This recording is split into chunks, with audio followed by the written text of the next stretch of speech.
Hey, thanks, Brian. I appreciate this opportunity today. It's great to see everybody. I've met a lot of you at the previous classes, and so it's just great to join with you guys again here this morning. And congrats on your guys' growth. Holy cow, you guys are just knocking it out of the park here these last couple of years. So that's fantastic. I'm going to start out and just give a 1 or 2 minute little history on purchase agreement so that we can all understand how we've arrived at this point where, as realtors, we get these handy 8-page documents plus amendments and all these kinds of things. And this started out years ago in a battle between the National Association of Realtors as well as the Bar Association for Attorneys. And what happened was the attorneys filed a lawsuit against the National Association of Realtors and said, hey, you realtors are doing legal work, and we're the ones that prepare forms. We're the ones that do all this legal fancy mumbo jumbo stuff. And so what ended up happening as a result of that lawsuit, as opposed to it working its way all the way through the court system, they reached a resolution or a compromise where everybody agreed that the attorneys would be the ones to draft the contracts.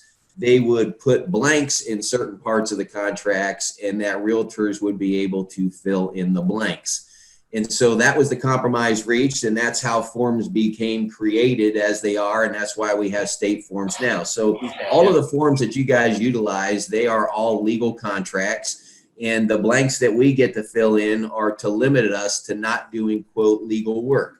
And most of the blanks are self-explanatory, but they do come with a lot of language around them that, as Brian mentioned earlier, could be open for interpretation by lots of different folks. So it is important that we go through this document, and it is important to remember that they do give us areas like further conditions, and we get to write a bunch of things in further conditions. And we don't want to get into legal work in those areas. So, for example, if one of the agreements is a life estate, meaning somebody who lives in the house now is going to get to stay there until they die after the purchase, don't go write fancy life estate language in further conditions. That really needs to be drawn up by an attorney. And so you might put a sentence in further conditions that says life estate to be granted to the seller, language to be a mutually agreeable language to be drafted by the buyer or the seller's attorney, or something along that lines. So you're now not the one responsible for doing legal work. We're really focused on the parts of the contract that we as realtors are allowed to fill out. So that's the history of how we arrived at forms here. The state forms that are provided to you are reviewed on an annual basis by the State Forms Committee at the Indiana Association of Realtors. The State Forms Committee is made up of IAR's legal department, some staff members, and then realtors all around the state of Indiana. It's actually a committee that you can send your name down there and volunteer and sign up for. And when there's an opening, you'd be given consideration to be on the committee. And I'll tell you, of all the committees I've ever served on at IAR, it is probably one of the most lively committee meetings. I mean, the discussions that happen, because we're all street realtors in there. We're trying to explain to legal people what the real world is like, what we're out here talking to buyers and sellers about, and how we're trying to get that on paper. And the legal department, their whole thing is, oh my gosh, that just sounds so crazy. This is the legal aspect of that. And there's this give and take and this tug back and forth. And so it's a great committee, but the forms every year get reviewed. And so in January or December, whenever the new updates to the forms come out, they have been through the forms committee, they've been through the legal department, and then they're the new final approved state forms for everybody to use. So that's kind of a little bit of background on the forms. And so Brian asked me today to focus on the purchase agreement, which we're going to do. I'm going to go through it line by line. So there's going to be a few things on here that are going to seem like, oh my gosh, we all know what that means. But rather than just skip something, because I think we all know what it means, it really would be best to go through it line by line and talk about each one, and especially how we're talking about it to our buyers and sellers, because if not explained properly, that'll get us in a bind as well. So we'll go through the purchase agreement first. Please ask questions. If it's something you need answered right away, throw it in the chat. And if it's something that can wait till the end of the purchase agreement part, we're certainly going to have plenty of time for Q&A. And then based on how our time's going, then we might be able to move into things like first right of contingency and inspection response forms and a few of those other things. And we'll see how that rolls today and get going.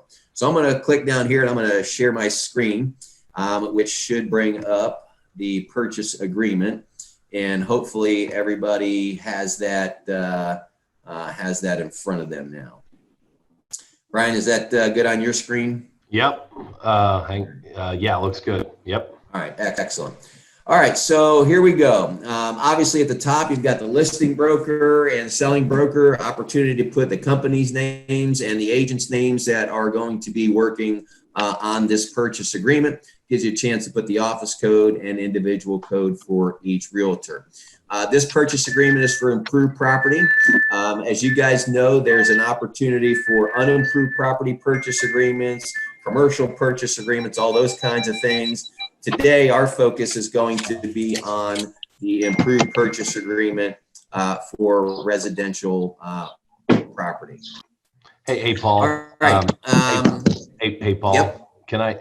Hey, yep. Petra and Kyle. It looks like you guys are unmuted.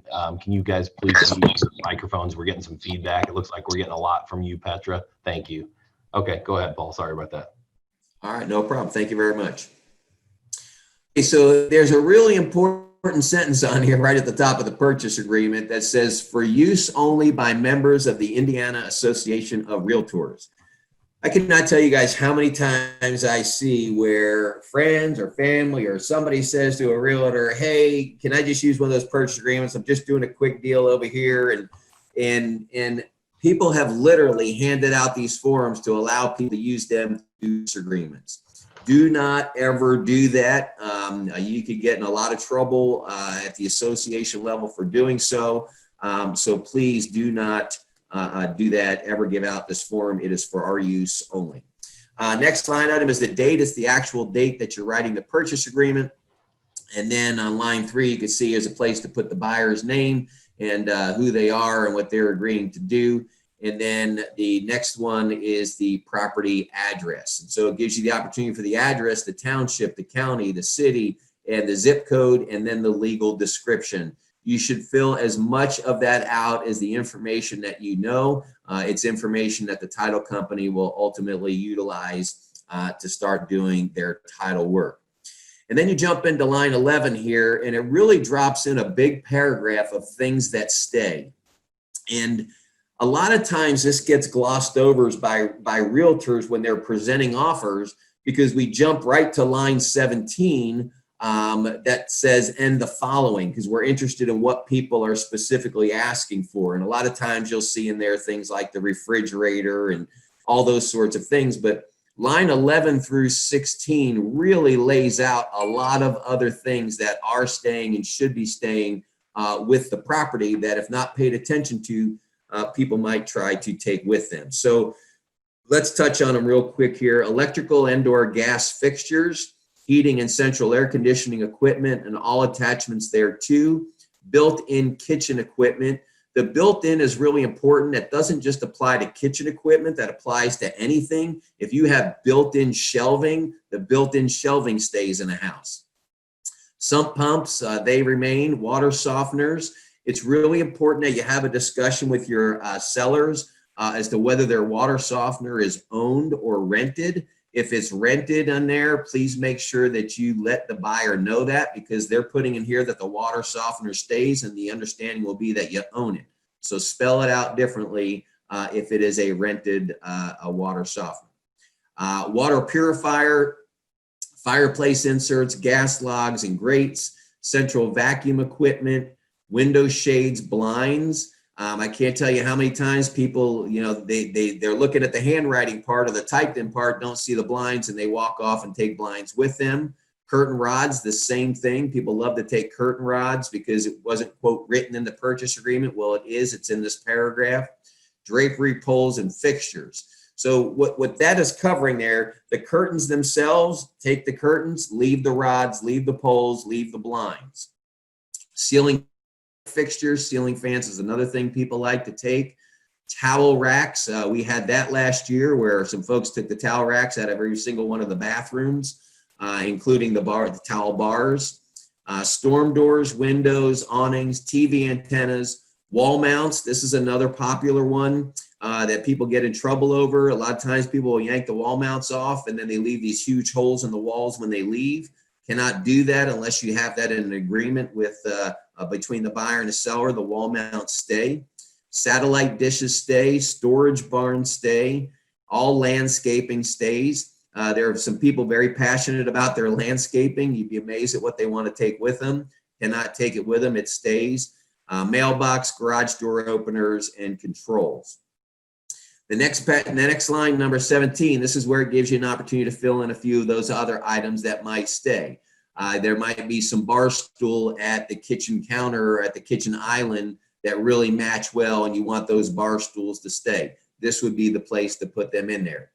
Don't get too crazy on personal items in here. You get too crazy, and you might have some lenders that become uncomfortable with it. They might ask you to take those items out, and or an appraiser might as well, because people in those industries do not like to give value toward the purchase price for those types of items. So sometimes significant items like a $5,000 zero turn radius lawnmower or something along those lines, those things tend to get people a little bit nervous in the lending industry, and they might ask you to put them on a separate addendum or something along those lines to not have them on there.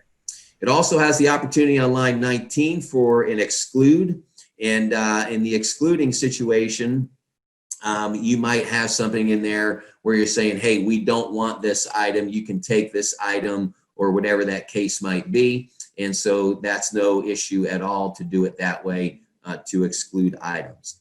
Home heating fuel, I'm not sure how much you guys deal with this down in your area, but certainly remote parts of the counties, this is where you'll get into this. There was so much dispute over the years that it finally warranted its own place in the purchase agreement. And for storage fuel, it gives the opportunity to be included in the sale, will be purchased by the buyer at the current market price measured within 5 days prior to closing, or not applicable. So people say, well, how do we measure that at the market price and all that sort of thing? What ends up happening in those situations is whoever is filling the tank for the seller, they would come out, they would take a measurement of how much is left in the tank and give a quote for the value of it. And then that's how you would know what the value of it is if the buyer is going to pay the fair market value. I would say that the majority of the time I see it just included with the sale, because oftentimes you're talking about, anywhere from $100 to a few $100, maybe $400 or $500 if it's a big tank. But, if it's a significant amount of money, it could become a negotiated item. But generally I see it included in the sale. All right, so the next item, 23, the terms of this agreement will determine what items are included or excluded, not the seller's disclosure form.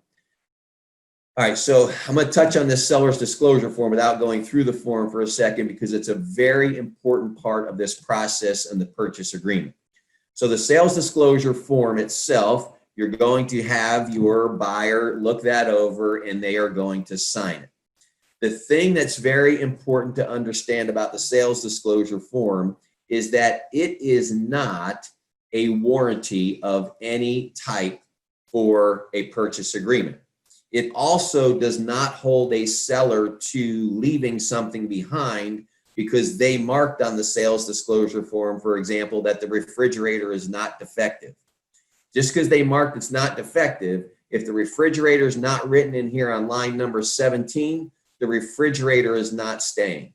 That's one of the most common complaints I get all the time from somebody who didn't write refrigerator in, and the sales disclosure form said it's not defective. They believed it was staying. So make sure you point this out to people when they review the seller's disclosure form. It's not a warranty. It's to the best of their knowledge. And just because it's working doesn't mean it's staying unless we put it in the purchase agreement.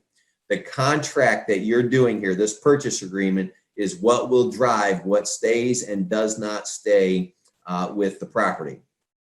The next part of that sentence on line 24 says multiple listing service or other promotional materials. Same thing as the sales disclosure form. Just because somebody might say in the MLS that the refrigerator stays, or a marketing material might say that if it's not in the purchase agreement, I can't stress this enough, it does not stay and the seller can take it with them. So make sure anything you see in the MLS, anything you see on a promotional material, anything you see in a sales disclosure form, if you need it to stay or want it to stay, make it part of the contract. And then all items sold will be fully paid for by the seller at the time of closing the transaction. Buyer should verify total. Well, let me touch on that sentence. So all items sold will be fully paid. So if I'm going to leave my bar stools, for example, or my refrigerator, the seller has to make sure those are fully paid for before they would leave them for a potential buyer. They can't leave them with the debt on any item like that. And then the next sentence on line 25, buyers should verify total square footage, land, room dimensions, or community amenities if material. So look, as a buyer's agent, you've got multiple ways you can represent people, right? I'm sure you guys have limited agency and then buyer's agency. And so in this situation, what you're saying to the buyer is, hey, listen, the square footage for this home, they are advertising as 2,500 square feet.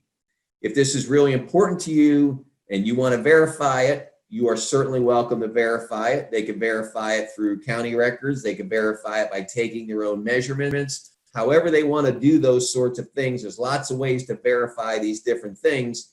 And so in that scenario, we should be talking to them about that. Now, keep in mind, as a buyer's agent, we have a responsibility to our buyer that if we feel that something is off in those regards or something doesn't seem right, then we've got an obligation to say to them, hey, we probably should take a look at this and verify these different measurements and those sorts of things. You don't want somebody coming back to you after the fact on that. So take time to look those things over, do some basic due diligence, bounce it against county records, those sorts of things. But keep in mind, county records themselves are not always a guarantee either, okay? So take a look at those. All right. So now I'm going to stop here and I'm going to hit this chat for a second. So I have from Heidi, what about a tank that is in the basement, not used any longer, empty? Do mortgage lenders say anything about this? If they're aware of the tank, they probably are going to say something about it. But if there is a tank in the basement, then there ought to be an agreement between the buyer and the seller as to what is going to be done with the tank, or if the tank has created any environmental issues. And I would certainly make it part of the inspection to make sure that if it truly is just an empty tank sitting down there, what's the history of it? If it was truly used as a fuel tank over the years, was it leaking? Was it not being filled properly? Is there a problem underneath the tank in the ground? I would make sure that a thorough inspection of that was done. And if your inspector says that's out of my expertise, then you've got to bring in an environmental expert to look at that, because the last thing you want to do is inherit something like that only to find out 5 years down the road that there is a problem. Most times on tanks like that, people ask to get rid of them, if they're really not in use anymore, have them cut out, because it's tough to take them out after the house is built around them. But a lot of times people will ask to have them taken out. Moving on to Dana, does anyone on the call have experience having an old fuel tank removed, potentially remediated? Okay, yeah, so that's kind of what we're talking about here. You just have to bring in the experts to do that. And if the seller is not willing to remove it and or provide a good environmental report for that situation, then I would tell you to have your buyer seriously consider whether they want to buy that property. There are environmental companies out there. I'm not promoting these guys. I just use them a lot. Aegis Environmental, I think it's AEGIS.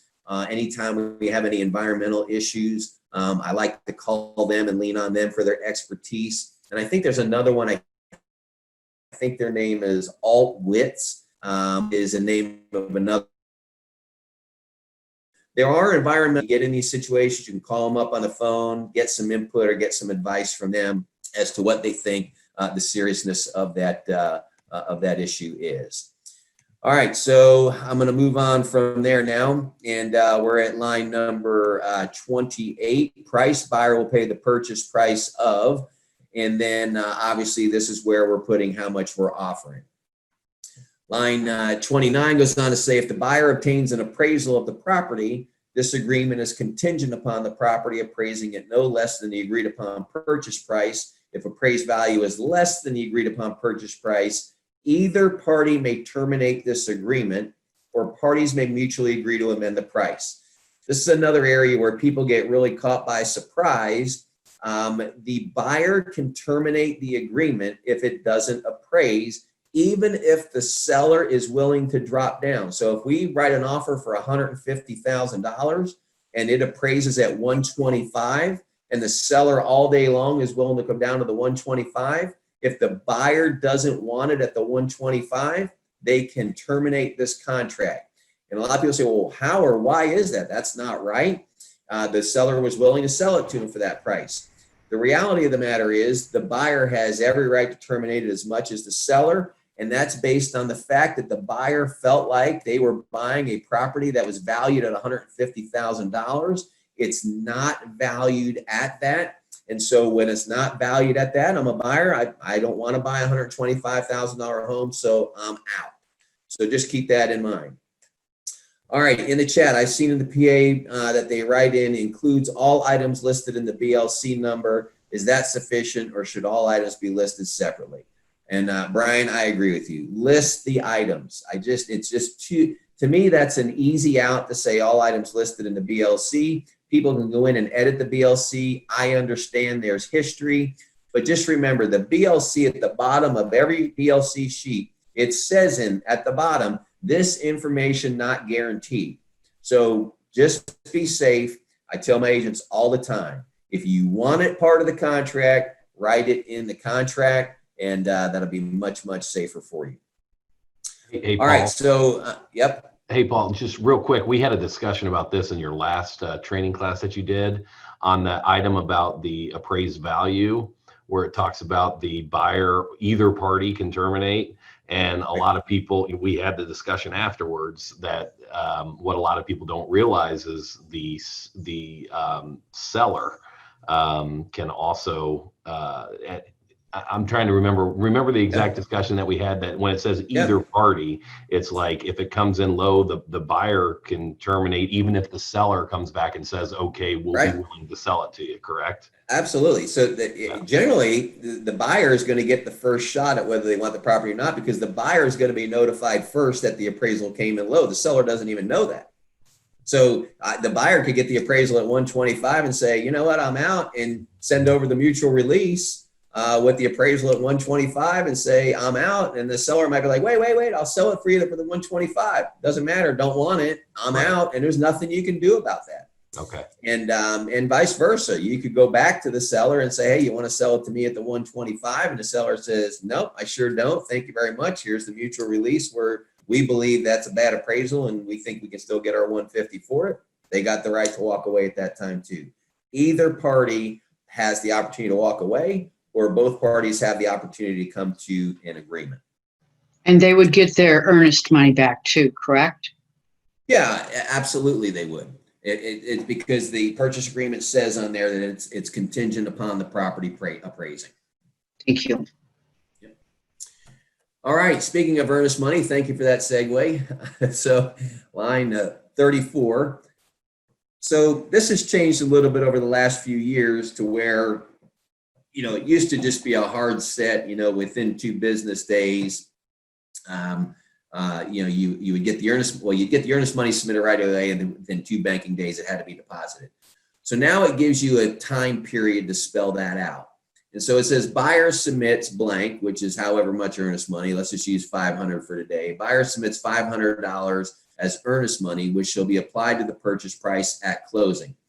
If not submitted with purchase agreement, earnest money shall be delivered to escrow agent within blank hours or days after the acceptance of the purchase agreement. So now you could put in there that we're going to deliver earnest money within 5 and check days, and then say within 5 days of acceptance of the purchase, that's when you'll get our earnest money. And or you could say how many hours. It depends on, you know, how they want to offer that. Either way is acceptable. But then it gives the seller the opportunity when they get the contract to say, yeah, I'm really not happy with 5 days. I'd like 2 days, or something along those lines. But here's where you're spelling out how the earnest money is going to be delivered. And then as far as the escrow agent goes, normally it's the listing agent broker that holds the escrow money, but it might be determined in further conditions that the title company or some other party like that is going to hold the earnest money. So that's why it says escrow agent in there. But I think for the most part, you're going to have it being at the listing agency that will do it. All right, so now we go on to where it starts talking about, unless indicated otherwise in this agreement, the listing broker will act as the escrow agent and shall, after the acceptance of the offer, and then deposit within 2 banking days of the receipt of the earnest money.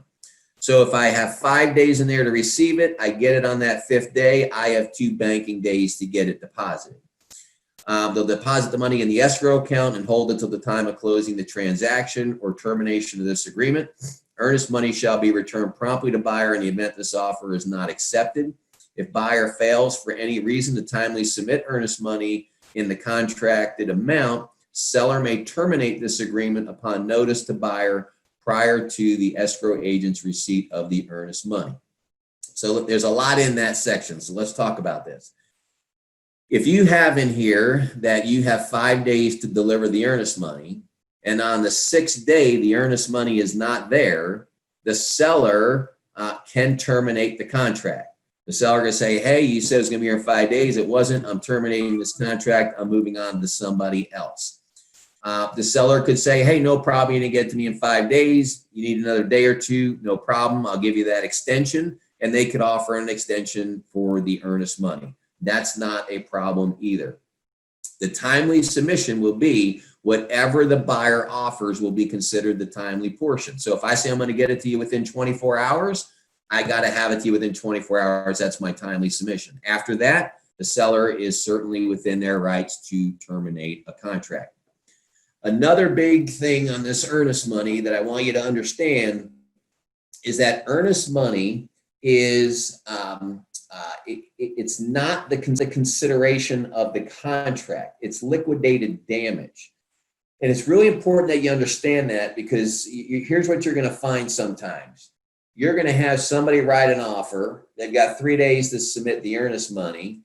They decide, they change their mind the next day, and they're going to go, well, no big deal. I'm not going to lose my earnest money because I haven't submitted my earnest money and I want out of this contract. Please make sure your buyer understands that once they sign this contract and the seller signs and accepts their contract, they have a valid contract whether there's earnest money submitted or not. The earnest money is not what binds this contract. It is not the consideration for this contract. The purchase price is the consideration, not the earnest money. The earnest money is a liquidated damage. So if we're 2-3 weeks into this and my home's been off the market, and then the buyer just decides to change their mind and they have $1,000 earnest money, well, I get to keep that $1,000 as a liquidated damage for my pain and suffering, keeping my home off the market for the last 2-3 weeks for you. And I may very well have other legal remedies that I can then take against the potential buyer, not just earnest money. So that's why we do the mutual release, and the mutual release says, here's who the earnest money goes to, the buyer or the seller. So if the buyer agrees to give it to the seller to let them out of the contract, and the seller is willing to accept that $1,000, both parties sign the mutual release, and that's it. It's over, it's done. So please keep in mind, just because the earnest money's not been submitted, you still have a binding contract. Has nothing to do with whether the earnest money's been received as to whether you have a valid contract. So it could even be a scenario where we had one the other day, the person changed their mind an hour after the accepted offer, had not submitted the earnest money, and it doesn't matter. We have an accepted contract, and depending on how severe the seller wants to be about it, they can enforce not only the earnest money aspect, but other legal aspects of the situation. All right, so now we're going to move into the disbursement of the earnest money. All right, so upon notification that the buyer or seller intends not to perform, and if the escrow agent is the broker, then broker holding the earnest money may release the earnest money as provided in this agreement. If no provision is made in this agreement, broker may send to buyer and seller notice of the disbursement by certified mail of the intended payee of the earnest money as permitted by the code. So here's how this works. If buyer and seller, if one of them is exiting the contract and there's a mutual release signed and the mutual release says this who's getting the earnest money, both brokers sign that, then the mutual release dictates where the money goes. If there's no mutual agreement and there's no mutual release and the buyer and seller are arguing and the argument's going on for 2 weeks now, 10 days, however long you guys want to give, you're letting people try to give them some time to work things out.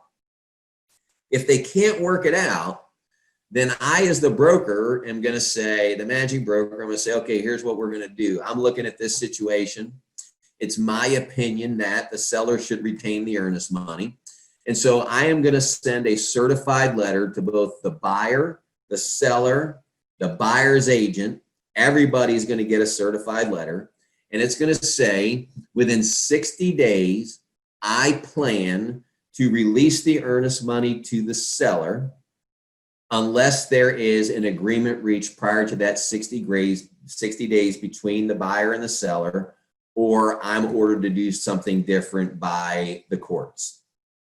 So basically, I'm putting everybody on notice that says, hey, look, I'm not going to hold this money forever. You've got 60 days to go figure this out. If you guys don't do anything for 60 days, both buyer and seller, and the money at the 60th day is still sitting in my account, and you haven't come to a mutual release agreement, or I've not received something from the court telling me to do something different than who I said I'm giving the money to, then that's who's getting the money. And so sometimes I've had the 60 days goes by, we're done. I write the check to the seller or the buyer, whoever I said in the letter, and it's off my plate, close out the files, and we all move on. And then if they have not reached a mutual agreement, the buyer and the seller, and there's some legal action, that's on them, has nothing to do with me at that point. So that's the whole deal behind the 60-day notice, is me telling people who is going to receive that money. Most times during that 60 days, you'll find that once one party realizes one's going to get it, they'll do one of two things. They'll come to some sort of an agreement. They might agree to split it, and then they both sign a mutual release, and it says give half to the buyer, half to the seller, and then my agent will bring that to me as the managing broker, and I say, okay, mutual release, I'll sign a mutual release, and we'll split the earnest money or whatever agreement that they came to. So then, that's the whole 60-day process. If the escrow agent and the broker, the line 50 says that we are absolved from any responsibility to make payments to the seller or the buyer unless the parties enter into a mutual release or the court issues an order for the payment, again, which gives us that opportunity under the code, under the release of earnest money code. And then the buyer and seller agree to hold the broker harmless from any liability, including attorney's fees and costs, for good faith disbursement of earnest money in accordance with this agreement and licensing regulations. So if you are going to make a determination as to who gets the money, then by all means, please make sure you're using your best sound judgment in accordance with the terms of the purchase agreement. So that's how that 60-day aspect works there. And it's the thing about earnest money that you always want to remember is liquidated damages. It does not bind a contract. A lot of people think it's good faith money and that's what binds the contract, and it absolutely does not. All right, line 54, legal remedies and default. If this offer is accepted and buyer fails or refuses to close the transaction without legal cause, the earnest money shall be retained by the seller for damages seller has or will incur. So there's the liquidated damage part. Seller retains all rights to seek other legal and equitable remedies. So this is where you need to explain to your buyer. Just because you're putting $1,000 earnest money up, that doesn't mean that's your total risk in this deal. The seller may let you out for the $1,000 if you change your mind, but they may also come after you for other legal remedies, which they say right here in the contract. Other legal remedies may include specific performance and additional monetary damages. Well, what's specific performance? Specific performance is where you ask the courts to enforce the contract and compel the buyer or the seller to sell or buy the property. So the court says, hey, this contract's valid and you will perform. You will buy this property. You will sell this property to the other party or offer some sort of monetary damages. So in this scenario, I get this so many times, or I hear this so many times, where realtors get into advising clients and or saying things to clients like, hey, listen, this is how this goes down in a lawsuit. They're going to sue you for specific performance. You're going to end up in court. You're going to have all kinds of legal fees. And then you're going to have all of these other monetary damages on top. And you start getting in these lengthy discussions about what could or would happen in a legal situation. My caution to every one of you is, do not go any further in that conversation than what the purchase agreement says that the parties have a right to do. Once you have a party that's breaching a contract, please do not give legal advice. When somebody tells me they want to breach a contract and they say to me, Paul, what do you think my risk and my damages could be in this deal? I don't sit there and start creating a potential net sheet for them or saying, oh, it could be this, it could be this, it could be this. That's for an attorney to tell them. If I truly have a client that's breaching a contract, one of the first words out of my mouth is, paragraph 3 refers to that in our purchase agreement. Let's pull that out. We read through those lines and I say, so it sounds to me like you really want out of this contract. These are the potential risks. And the best thing we could do right now is get your attorney on the phone and let your attorney advise you as to the strength of your case and what the actual risks in doing so might be. That is what I tell my clients all the time. If it's a conversation we had over the phone, I'm going to text that to them or email that to them when we're done. Jim, appreciate the phone call. Understand that you want to get out of this contract. Again, please contact your attorney so that they can explain to you the potential ramifications of doing such. I always want that in my file. And the reason I want that in my file is because if we ever end up in a lawsuit, I can't have that person on the stand saying I was giving them advice at that moment, because I am not an attorney. So please, please, please, these legal remedies and defaults, those are for attorneys to describe in great detail. We are to give it at the level that's here in the purchase agreement and let people know there is the potential for other legal remedies. All right. So moving on to method of payment. Here is the opportunity now where we get to talk about things like how we're going to pay for it. Is it going to be cash? We're going to provide a proof of funds submitted with the offer within how many days of acceptance, and then whether the buyer will or will not have an appraisal with a cash offer. So certainly you've got the opportunity to do it either way under cash. And then certainly under the new mortgage section is saying that this is contingent upon the buyer's ability to obtain a conventional mortgage, or it lists them all there. What percentage of the mortgage somebody is going to get that shows the viability of a buyer, right? So if you're doing a conventional mortgage and you're getting it for 70% of the purchase price, you're putting 30% down on a $200,000 home, tells me the buyer's got 60 grand cash. I feel like I kind of like that in a buyer. That's good. Might make me feel good as a seller. And then payable not less than how many years? We get a 15-year loan, 30-year loan, and then the original interest rate not to exceed. And then you put your not to exceed interest rate in that line.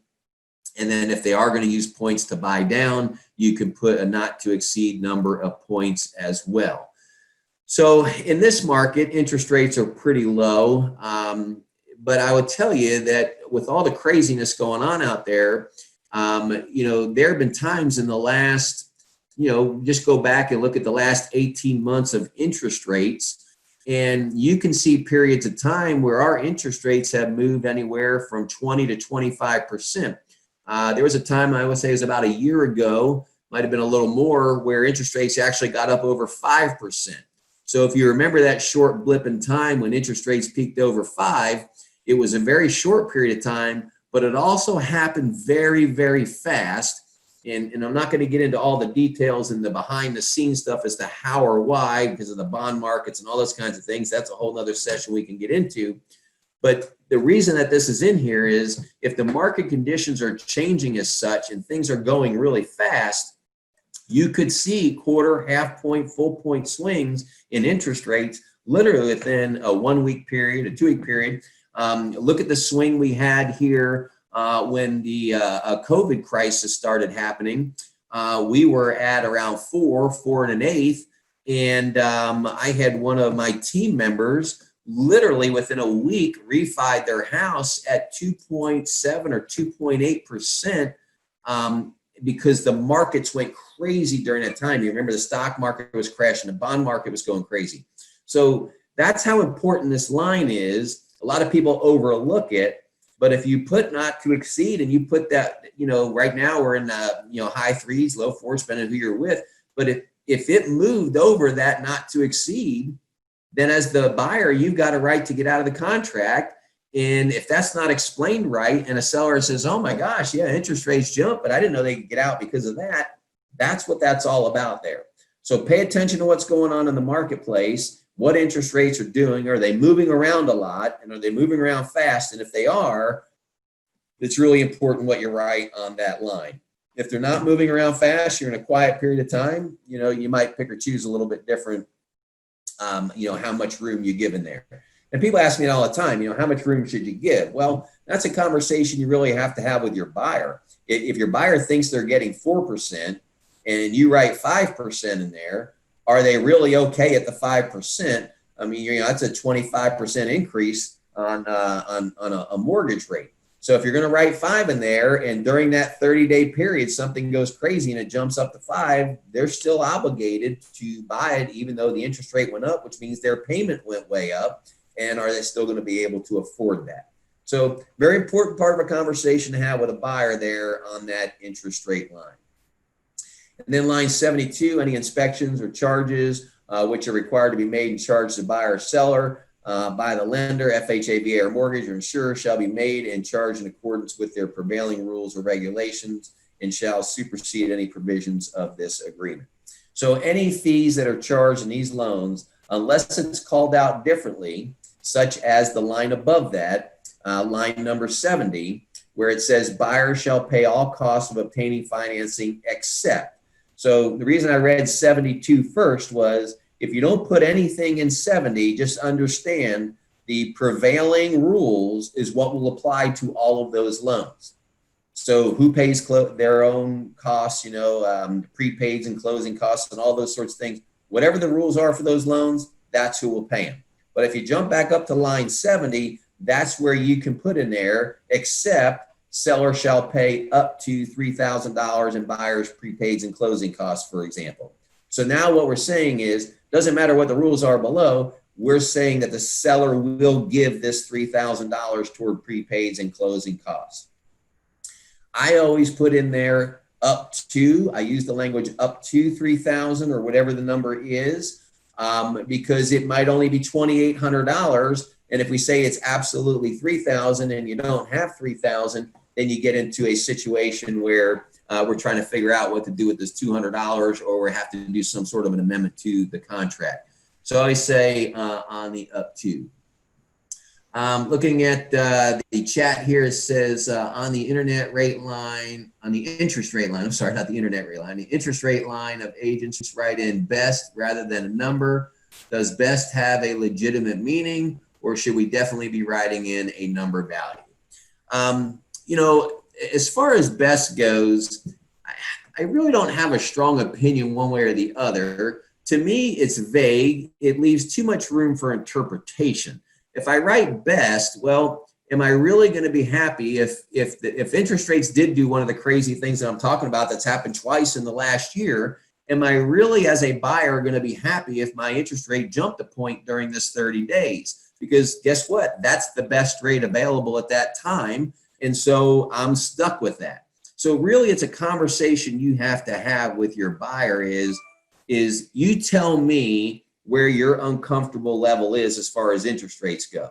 And if you tell me 4.5 is your cap, that you can't afford over that, I need to write 4.5 in here and not best, because best might be 5, and then you're going to be stuck at 5. So best is a little bit, it leaves room for interpretation or a little bit too much wiggle room. Use a rate that if your buyer had to pay that rate, you know and they know that they can actually do that. All right, so that's how the closing costs work. I just explained up to X amount of dollars.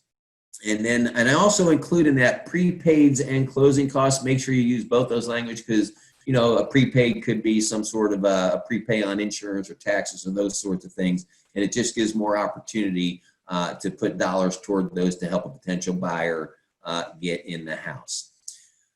All right, line 76 is assumption of mortgage, meaning we're taking over somebody's mortgage. Line 77 is a conditional sales contract, meaning we're not getting a lender. The seller is actually going to be the lender on the deal. There's a whole nother form for that. And then if there's an other method of payment, and you want to describe what that other method of payment might be, then you would attach a financing addendum that would explain that as well. So we're not going to get into those addendums today. Just know that they're out there and you should be familiar with them. All right, moving on to F, time for obtaining financing.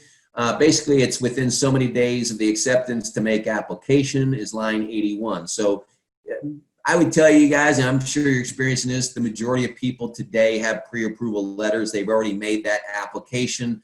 Because as fast as things are moving now, if you haven't done that yet, you're behind the curve. And so you put a number in there, though, to make sure that everybody is moving things along quickly as to how many days they're going to make their official application. Line 84 has a bold line there now that says buyer directs lender to order appraisal immediately. And there were a lot of different, I don't know, I want to say it was funny games, but there were a lot of people trying to do things in timelines to, quote, save buyers money. So they were waiting till after maybe the inspection period, make sure it went well before the appraisal was ordered. And this way, if the inspection didn't go well, we didn't order the appraisal, we don't have an expense. Well, then what was happening was the appraisals were taking so long, and it was jamming up all the other times of the purchase agreement. And the seller was like, hey, wait a second, we're supposed to be closing by this date because you waited so long to order the appraisal. Now we have to extend the closing date. That's not fair to me or good for me. So now it's very clear in the purchase agreement that the appraisal is ordered immediately and it's running simultaneously with the other aspects of the contract so that that information can be very timely and keep the process moving along. And then you have line 85, which is the approval aspect, and no more than blank days after acceptance of the agreement should be allowed for obtaining loan approval or mortgage assumption approval. If it's not obtained in that time, then obviously the agreement may terminate unless there's an extension agreed to by the parties. And so again, depending on your lenders you're using in your marketplace, no more than how many days. Generally, we're putting 30 days in there. Most of our final approvals are getting done within that 30-day time period, and seems to work out well for us. But your market conditions might be a little different, so utilize numbers that pertain to who you're working with. All right, I'm going to move on to the closing section. All right, so the closing of the sale shall be on or before blank or within so many days after blank. And so you can, on the on or before, you could just put a very specific date. So today I think it's July 9th, and you could put in there that we're going to close on or before August 15th. Boom, you write that in there. Don't have to fill anything else out. That's the date we're going to close by, and everything we're working on and all my other dates and timelines in the contract are going to line up with that. Some people use the within so many days after. Some people put within 7 days after final loan approval. Those sorts of things.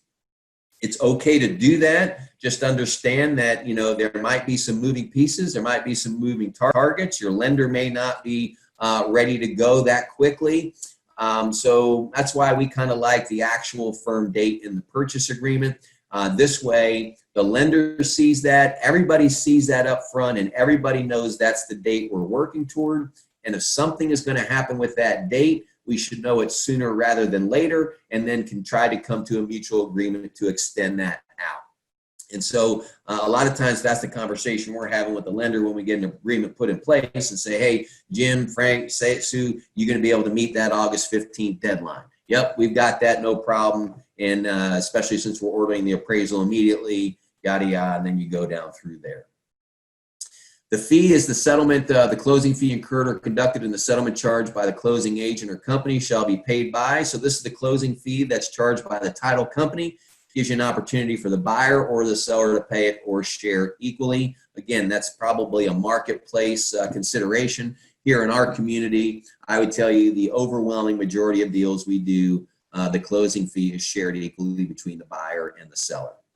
Your area may be different, so go with what your local customs are or what your buyer actually wants to do. So, again, keep in mind, in this marketplace, this is one of those areas where if, inventory is low, multiple offers are happening a lot, this might be an area where your buyer says, I'll pay that, and just, put an extra couple $100 in the seller's pocket. Let me take care of it to make my offer a little bit stronger than somebody else's offer. So any of these types of items like this, as we go through the purchase agreement, I always want you thinking that these are the types of items that allow your buyer to be in a better position than a potential other offer that might come in. All right, contingency, it's not contingent upon the closing of another transaction. So this is a straight up non-contingent offer. The next line is it's contingent upon a pending transaction, where you're going to fill in the blank there and say, hey, this is my house that I've got right now, but I do have an offer on it and it's scheduled to close by a certain date. And then the next one is contingent upon the acceptance of a purchase agreement on the buyer's property, which is a true first right contingency. I've got a property to sell. I need, give me a 48-hour kickout clause and 90 days to sell my property. Or the addendum to purchase agreement and limited purchase contingency right, which that one is the immediate kickout clause, meaning I don't get my 48 hours. You get to continue to market your property. You get an offer in before I remove my contingency. I'm just automatically out of the deal. All right, good funds. And so basically that the parties are agreeing to condition of closing and all funds delivered, whether it be from the escrow accounts, whether it be funds delivered to the closing, that they're all going to be good funds and that those are going to be wired in anything over $10,000. And so, that came out of all the new financial regulations back in the day when we had part of the financial crisis going on. But basically what we're saying here is anything over 10,000 needs to be wired. And then it says the cost for incurring those wirings is based on the party who is actually conducting the wiring.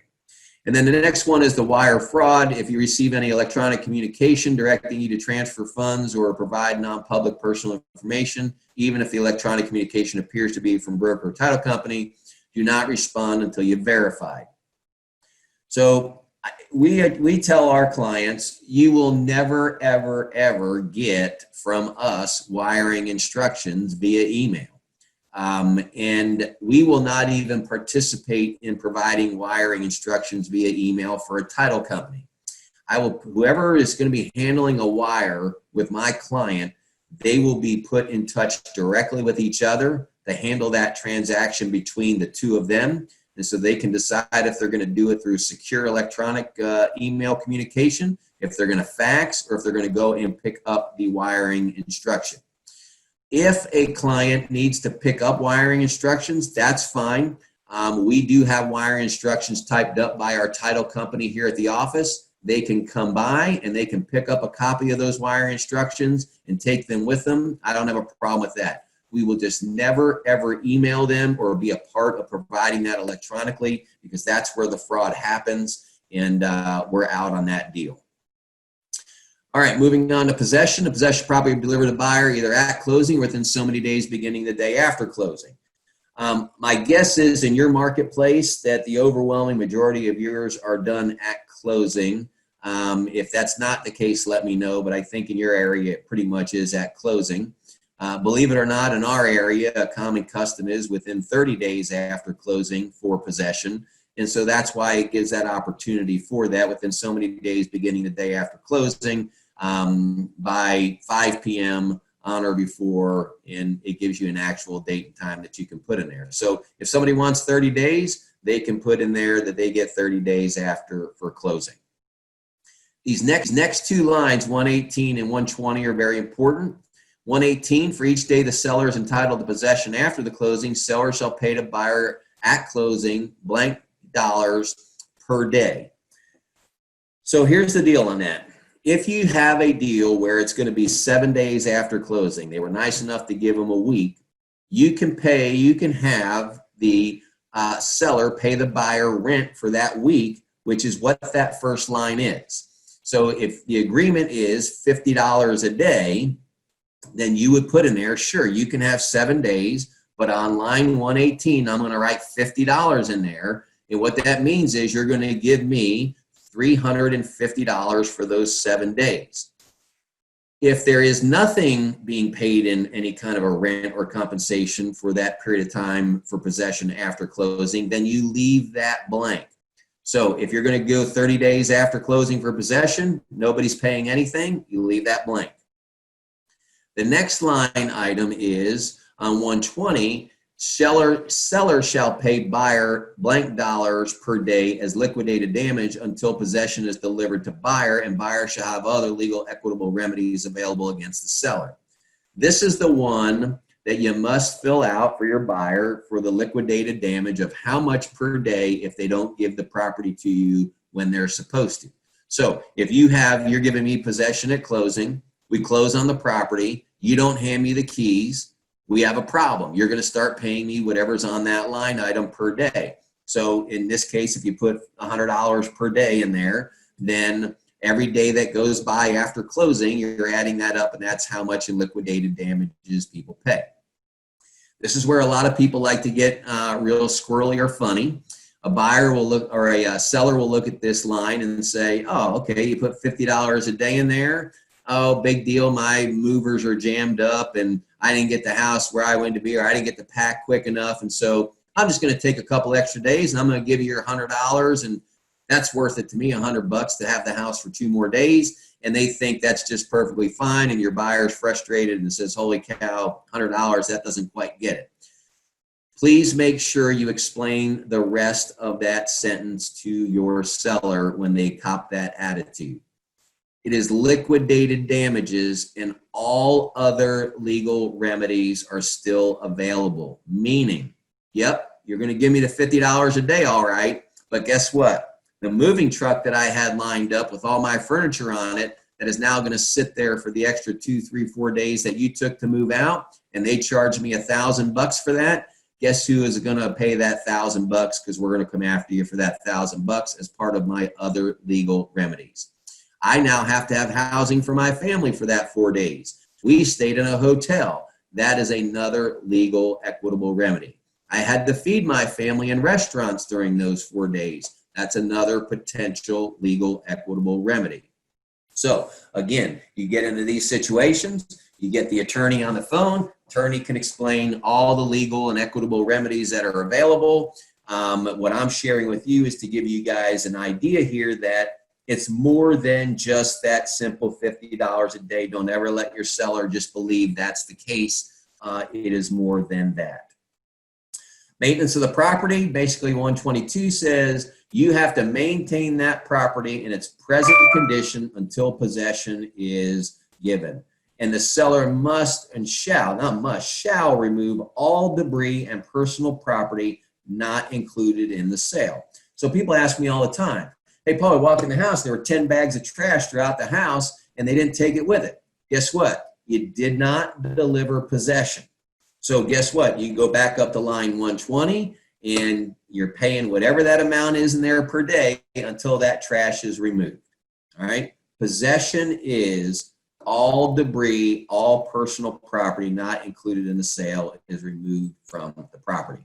Buyer has the right to inspect the property prior to closing or possession to make sure that they complied with the paragraph of maintaining the property. So even if you have a week or 30 days afterwards, you have to maintain that property like it's your own. Casualty loss, this is the risk of loss by damage or destruction of the property prior to closing, shall be borne by the seller, including any deductibles. In the event of any damage or destruction is not fully repaired prior to closing, buyer may terminate the agreement with return of earnest money, or they may still elect to close the transaction. The buyer certainly has a right to do that as well. And then at which event the seller's right to all real property insurance proceeds resulting from such damage or destruction shall be assigned to the buyer. So let's say there's $20,000 worth of damage done. Insurance is paying that. I might say, hey, I still want the house. I close on the house. I get the $20,000 to fix the house that's coming in from the insurance proceeds.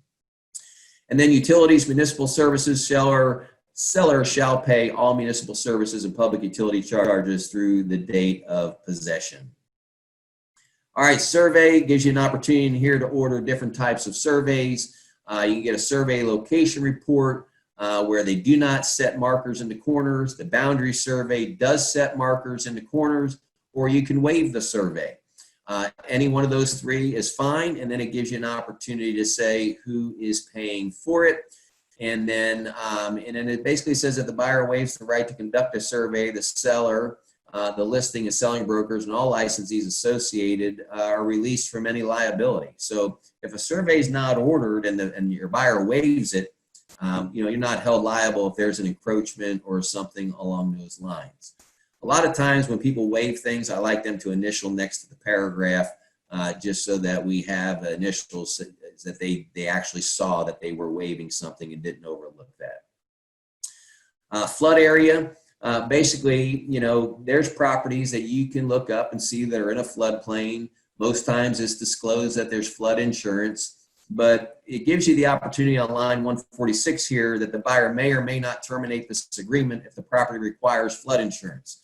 So basically, I always mark may here because there are times when a bank will do its own flood certification. And when they do that flood certification, if they find out it truly isn't a flood zone, and then they come back and say, here's how much a flood insurance is, and the buyer doesn't want to pay that, then they can get out of this contract.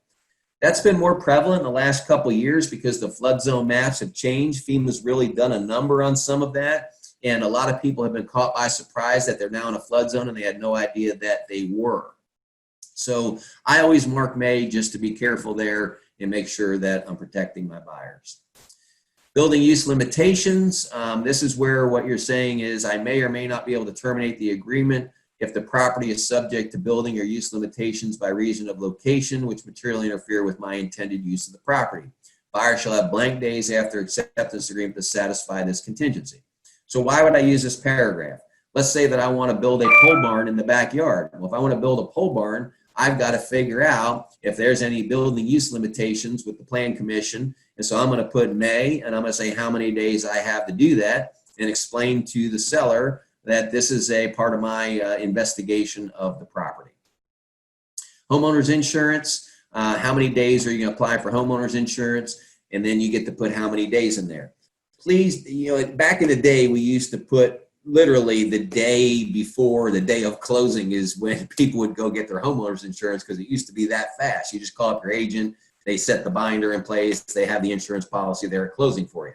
Well, now the way things work with insurance is that there's a lot of history of properties now that insurance agents can see. So we like to move this up to 10 or 20 days so that people then apply for the homeowner's insurance and see if there's any problems. Because it might come back to where they say, hey, there was $60,000 claim on that property 18 months ago. Did you know that? No, what was that for? And then they explain it and they get a chance to go back to the seller and say, hey, tell me more about this. Or, hey, I can't get insurance on this house because you've had multiple claims over the years and you never disclosed any of that to me. So make sure that you give yourself a proper amount of time under the homeowner's insurance line. The next section, environmental contaminants. Basically, what we're saying here is that the brokers and agents, we're not in a situation where we have any type of special environmental training. And this is putting people on notice that when you have your inspections done, to please make sure that you're utilizing all experts available to you, that you're looking at all things, including environmental issues. You know, we had the discussion earlier about the tanks in the basement, all of those sorts of things. Put them in touch with the appropriate inspectors or inspection guys or gals or companies that look at those types of things. And that's why I mentioned earlier about even calling an environmental company if you need to. And so that next section there, 168, is all in bold, where it talks about environmental contaminants and releasing hold harmless brokers, because we're letting people know that's not our gig. That's not what we do, but there are experts out there that do it. All right, inspections. Buyer's been made aware that independent inspections disclosing the condition of the property may be conducted and has been afforded the opportunity to do so. And then it moves into 178 and 185, where it gives you the opportunity to waive the inspection or reserve the right to have one. Or on 194, the property sold as is, which we have an addendum for. If there is a waiver of inspections, please remember that FHA and VA or lender inspections are not included in this waiver. So you need to explain that to your seller. That yes, the buyer waived it, but when the VA appraiser comes out, if he flags a safety issue, you still may have to take care of that, even though the buyer has waived the inspection. This is one area when a buyer waives an inspection, I make sure they put their initials next to that. I don't want there to ever be a time where anybody's on the witness stand and the buyer says, I never saw that in the purchase agreement. He never said that to me about waiving this or that. Really, here's your initials right next to it. We had a lengthy discussion about it. This is an area I get real particular in. They're not only going to sign, put their initials here, I'm still going to have them sign the inspection response form where it says they accept the property and the condition in which they viewed it. And then we also have a sheet with our list of potential home inspectors on it. And so people can choose their home inspector. And at the bottom of that, it says there, I'm choosing not to use a home inspector in waiving. So nobody's ever going to be able to say that we didn't do everything in our power to get somebody to use a home inspector and have the property inspected. That's 3 shots that you signed off on that you did not want to have this home inspected. If you choose reserve the right to, that's great. That's what gives us the opportunity then under line number 197, the initial inspection period. Let me touch on sold as is real quick. There is an addendum for that. The addendum does give you the opportunity to still have your inspections done. What you're just saying is, look, I'm not going to ask you for anything, but I want to inspect this property to make sure there's not some crazy major foundation issue or something that's going to cost me more money than what I was anticipating. So the sold as is addendum does give the buyer that opportunity. So the initial inspection period, how many days? Some people put 10, some people put 15. You know, whatever you're comfortable in, that you can get an inspector scheduled and out there to get the inspection done and then have the report back and then file your report. So that's why you want to make sure you have the appropriate amount of days in there to cover those items. You know, as you're getting ready to write the purchase agreement, you might get on the phone with an inspector and ask the inspector, you know, what's your scenario regarding timing? How much time are you going to need? Because they want to use you as, I don't see it on there. They can use you as that. All right, so the initial inspection period is the number of dates. All right, so we've got something in the chat here. If my buyer chooses not to have a home inspection, must they also sign the sold as is addendum? No, that is not a requirement to buy the as is. The only real requirement is for them to check waive on here and sign the purchase agreement. But I take it further than that. I have them initial this, I have them sign the purchase agreement, I have them sign the inspection response taking the property as is, and then sign our form. Those are 3 things. I'm not having somebody come back to me and say, why didn't you, this house is a disaster. How come you didn't talk me into getting an inspection? I'm like, we did 3 different times. You kept saying no, you kept saying no, you kept saying no. All right, scope of the inspections. This is where it lays it all out. The scope of the inspection includes, but not limited to, all of those following things there: electrical, roof, plumbing, water, wood destroying insects, radon, mold, biological contaminants, anything and everything your folks can want to inspect. They have every right to do so. Then section C there on line 205, things are going to pop up in an inspection. Some things are going to require to get some quotes or some additional information about. We might actually have to call in a professional on that one item. So that's where you're getting your additional inspection language here. If it reveals the presence of lead-based paint, radon, mold, or other biological contaminants, or any other condition that requires further examination, seller will notify the seller in writing and have blank additional days from the deadline above to order and receive and respond in writing to those reports. So again, you could put 5 or 10 days there. We know there's a problem. We're going to need an extra 5 or 10 days to get that worked out. All right, inspection response is required if the buyer does not comply with the inspection response period or make a written objection to any problem revealed in a report within the applicable inspection period. The property shall be deemed to be acceptable. If one party fails to respond or request in writing to an extension of time to respond to the other party's independent inspection response, then that inspection response is accepted. So if I send over an inspection response and I give and I'm the buyer and buyer's agent, and we give them 2 days to respond, and they don't respond within that 2 days, then they are accepting that inspection response that we sent over. Or they can come back to us and say, hey, listen, we need more time. That's a lot of stuff. We got to have it looked at ourselves. We would like a 3-day extension there. A timely request for an extension is not an acceptance of the inspection response, whether or not granted. All right. So here's the thing about this. You got to be reasonable. A reasonable time period to respond is required to prevent misuse of the acceptance provision. I can't send over something that says we need a new roof, a new HVAC system, and wood destroying insects fixed, and you have 3 hours to respond to me.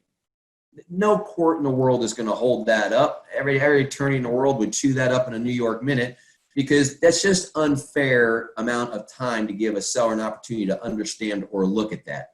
So be reasonable and be fair. Let's see. I got a question here from Nicole. Why are buyer agents allowing buyers to ask for sellers to have things inspected and or paid by sellers on an inspection response? Let me try to, interpret this. So basically, the buyer is asking the seller to have something looked at and for the seller to pay for that item for further investigating, right? Again, it's all a negotiation item at that point. Once you have an inspection response, you're re-entering negotiations is the best way that I can explain that to you. And so when you're entering into negotiations, if you've spent a lot of money on inspections, but you felt like maybe the seller should have known about that, then the seller has got to pay that $50 to have it inspected and show me that it's in good shape. Seller can absolutely say no. Seller doesn't have to do it. The buyer might have just felt it for that reason. I can't think of every scenario where a buyer why they might want to do that.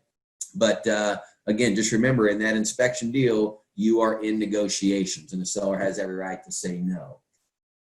Let's see, when entering in the number of days, is it best to state business days? I don't know if it's best to state it. I just always take weekends into consideration when I'm putting the number of days. So, if it's a Friday and I realize it might be hard to get somebody from an HVAC company out there over the weekend, or I don't want to pay the extra, weekend call fees, then I'm just going to ask for 4 or 5 days to extend that, because I know it's going to be Monday. It's late Friday now. It's probably going to be Monday till I'm even able to get somebody and schedule that. So I don't think you have to use business, but certainly take the weekends into consideration. I think we've got them all covered there. Okay, we do. All right, so I'm going to move on here. Great questions. So the scope is pretty much all those things. How many additional days we've got. Inspection responses, you've got time frames. Please be reasonable in your time frames. If defect is identified, this is line 217, if an inspection report reveals defects with the property, the buyer must, and then it says, give the seller the opportunity to remedy the defects. Please make sure everybody understands this. A lot of times buyers just simply think, oh, okay, the roof's bad, I'm walking. Well, according to the purchase agreement, you got to give the seller the opportunity to remedy the defective roof. Now, doesn't mean you can't ask for the mutual release, doesn't mean you can't go into that type of negotiation, but the reality of the matter is buyers should understand by signing this purchase agreement, that language in there, that they are offering the seller the right to remedy the problem and the defects. So please explain that. Seller response to inspection defect. If the seller is unable or unwilling to remedy the defect, then to the reasonable satisfaction before closing or at a time otherwise agreed to by the parties, then the buyer may terminate this agreement or waive the defect. So listen, we're going to ask the seller to put a new roof on. The seller doesn't want to do it. That's a major defect. We're out of here, no problem at all. If the seller says they are willing to put $5,000 toward the roof, then the buyer can say, okay, I'll take that. I'll put the rest toward it. No problem at all. So again, it's one of those deals where we're going into negotiation now, and it's got to be significant. It's got to be a defect that really could impair the value of the property. It can't be a loose doorknob on a bedroom door. That is not a defect to get out of a contract over. So that's why it gives us in letter G here the defect defined. Under Indiana law, defect means a condition that would have a significant adverse effect on the value of the property that would significantly impair the health or safety of future occupants of the property, or if not repaired, would significantly shorten and adversely affect the expected normal life of the premises. That's how it's defined. Please make sure people understand that's how a defect should be looked at when negotiating. Previously disclosed defects, buyer agrees that any property defect previously disclosed by the buyer or routine maintenance and minor repair items mentioned in any report shall not be a basis for terminating the agreement. So if the buyer put on there that the roof leaks if the seller puts on there that the roof leaks, and that's on the sales disclosure form, and the buyer signs that, then guess what? You're saying I can't terminate the contract because the roof is leaking. So please keep that in mind. If there's something on the seller's disclosure form that you want included back into this inspection language, make sure you put that in further conditions that, hey, that's not part of, I'm not waiving my right on that leaky roof. We're going to have that inspected and probably have a discussion about it. And then the inspection release, buyer release and hold harmless all brokers and their companies from any and all liability. So again, another opportunity where we get the hold harmless language. I always make people sign inspection response forms, whether they're asking for something to be fixed or not. If they're accepting the property in the condition that it's in, it doesn't matter. And the reason I always have the inspection response form signed every time is because it has this exact language in that form as well, that we are released from liability. I want multiple releases from liability when it comes to this inspection stuff because that's where most lawsuits come from after closings. So, we're going to get called to witness stands on these types of things, and I want those waivers in my file. All right, I don't see anything. Yes, go ahead, Brian. I had a quick, this has come up a few times where somebody will get an inspection report from the inspector, and it'll say there's a rattling in the water heater or in the furnace, and the buyers are asking for the sellers to replace the furnace or the AC unit or the water heater, whatever it is, and then the contractor comes out and examines it and says it's working fine. And so the seller says, no, we're not going to replace it. We've got a contractor out here that says that this is working fine. I'm not going to replace it. And then the buyer says, well, here's a mutual release. We want out because we're not satisfied. Yeah. So, in those situations there, it's, whose expert are we going to believe, right? And, And so if you have an inspector saying there's a potential problem, normally what would happen is it would fall under that next section of the purchase agreement that you have so many days to do a further inspection. So what I would do in that situation is I would say, okay, the inspector identified this potential problem. I'm going to have an I'm going to exercise that extra 5 days, and I'm having an HVAC guy come out, and they're going to look at it, and they're going to give me a written report. And then I'm going to provide that written report with my inspection response. So now, if the seller goes and has their own HVAC guy come out, and he's going to put in writing that there's not a problem after there's already something in writing saying there's a problem, generally that doesn't happen. Generally, there's not two that drastically opposing each other. And so that's why I like to do the additional work on the front end and exercise that 5 days and provide as much detailed information as I can. If you get in a situation where you have two experts that disagree, then I think you're in a situation where you can have a mutual agreement to both go your part ways, and because you both have an expert telling you something. And I think if you ever ended up in court or you end up in front of an attorney, they're going to be like, look, you're relying on your experts disagree, and you guys just got to go your separate ways unless you can reach a mutual agreement between them. So if you have one that's way over here saying there's no problem, one over here saying there's a problem, well, maybe you meet in the middle somehow. Maybe you just say, okay, look, this is a $500 problem. I don't agree with it, but I'll put $250 toward it. And you say, okay, put $250 toward it, I'll pay the other $250. So that's how I try to dispute contractors that have disagreements. But the other aspect of it is too, if I'm a buyer and I get an HVAC company that tells me in writing there is absolutely no problem with this thing, believe me, I'm keeping that. And when I move into the house, that's the HVAC company I'm calling up and going, hey, you were just here 3 days ago, and this is what you gave to me in writing. So if I do accept the property, I'm going to keep that in my file as well. But that's only if the buyer hires an HVAC person to come out and look at it. It's not just, you're not considering the inspector as an expert, correct? Or are you? Correct, yeah. If the inspector says there's a problem, I want to have my expert on my side tell me what the real problem is. Okay. That's why I'll exercise that extra few days if I need to. Because otherwise, I'm relying on the expert that the seller hired. And although I might be able to just in good faith trust that, for all I know, the brother works for the heating and cooling company that came out and gave him the write-up, right? So that's why I really like, if I'm representing a buyer as a true buyer's agent, I'm always going to say, hey, maybe this really ought to be our inspectors and or our licensed people taking a look at it. Is the situation, this is from Nicole, is this, in that situation, why isn't the buyer getting an HV? Okay, we just answered that. All right, very good.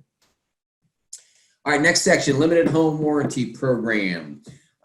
So, there's different feelings on these things. Look, they're out there, they exist.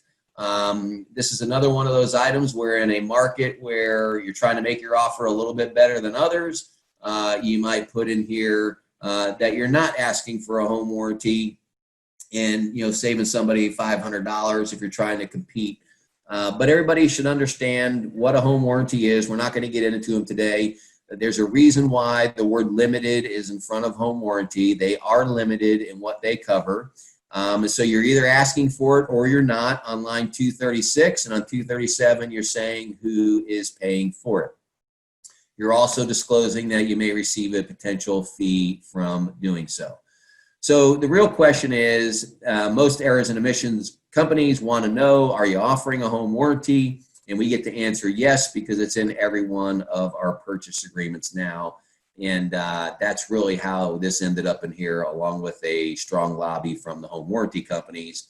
But again, I'm not going to get into whether home warranties are good or bad. That's for you and your clients to decide. But this is where you get the opportunity to decide who's paying for one if you want one.